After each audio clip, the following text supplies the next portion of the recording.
Listen, I'm so glad I didn't have to watch this in theaters, because while I do think we overplay the phrase, that movie was so bad it almost killed me, legit, if theaters risked it with this one, I think it would have made the quote come true. You seem to have all the answers, Doctor. Why don't you tell me? Let me explain. So originally they wanted to adapt this bad boy way back in 2001 when the first book was published, but they dragged longer than George R.R. Martin and let the entire 8 books get released before even casting. Weinstein had a version with De Niro as executive producer, which obviously didn't go anywhere. So then Kenneth Branagh took a time off from being the greatest detective in the world to direct this bad boy, and oh boy. Now I'll be honest, I was a series of unfortunate events kid growing up with the Battle of the Books. Obviously, I knew about this series because every time I went to the book fair, it was right next to the Animorphs. But supposedly, after fans waited decades, they combined multiple books into one movie, cut storylines, swapped characters' appearances, and thought they could do that in 90 minutes. You what? So big spoilers, not necessarily to ruin anything since, well,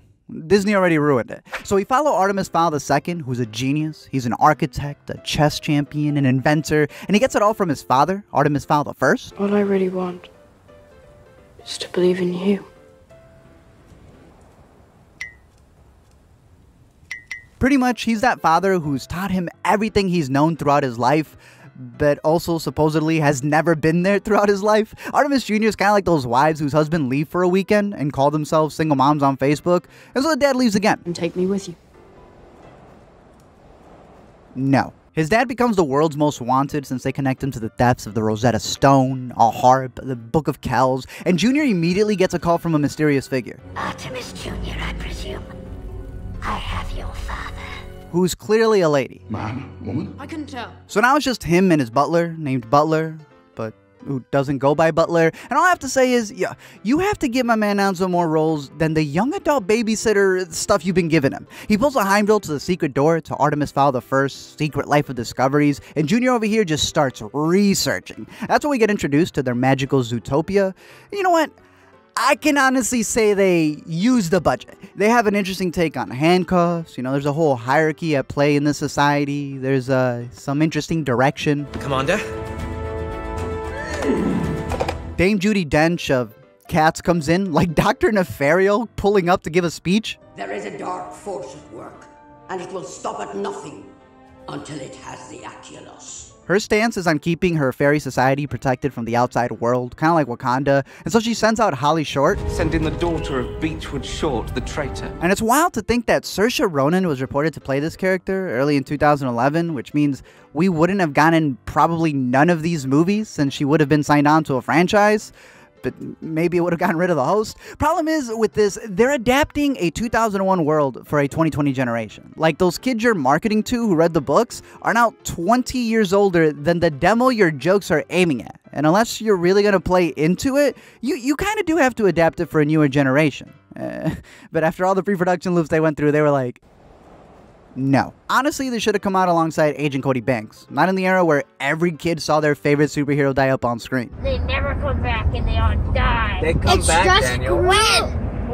Can you imagine if the dates were pushed back, though? Like, people had to wait an entire other year for Endgame. Imagine the world's ending, and these Russos killed off all of these kids' favorite superheroes. And oh yeah, half the population, because they never got to kill Thanos.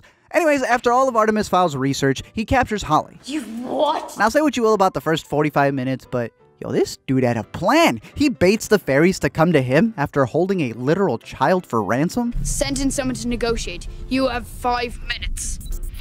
This boy had Judi trembling. See, they see Artemis Fowl I as a thief, and now they're dealing with his offspring who's blackmailing them by threatening to expose their very existence. Commander, here are my terms. But Judi goes, As you are aware, we do not negotiate with terrorists. That said, this lady's getting so desperate that she cuts a deal with Mulch. Diggums. I am a giant dwarf. He's a 400-year-old repeated offender of the law. I'll give it to Josh Gad. I don't find him funny in like 2 out of the 3 movies that he's in, but at least he called it like it is. Listen to the two of us, grunting at each other like a pair of hippos with a throat infection. Meanwhile, Artemis Fowl II is falling for his crush. How are you expecting this to end? with me getting what I want. But honestly, she gets a lot of that because of Holly. She's the one who brings Dom back to life after an ambush while her own people leave her to die. This boy was the antagonist in the book, but thanks to her, he's made the hero. And she even helps to bring back his father, Artemis Fowl Goofed.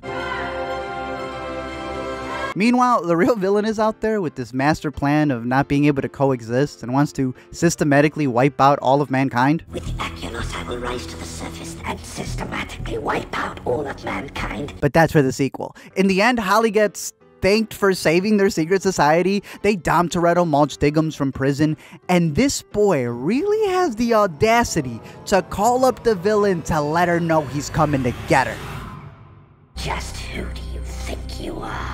I'm a criminal mastermind. Boy, you are a child. Thank you guys for watching this video. I'm curious to know your thoughts down below in the comment section. I will say one thing, I'm excited for the sequel. Hong Chau actually voices Opal, the mysterious, hidden figure, and I am kind of curious to see her play a villain. If you haven't seen her in Homecoming or even in the episode of Forever that she's in, both of those are on Amazon. I think she's a really great actress. Doesn't mean she's probably gonna get great direction for the sequel is what they're doing with her, but I am curious to see where they take it.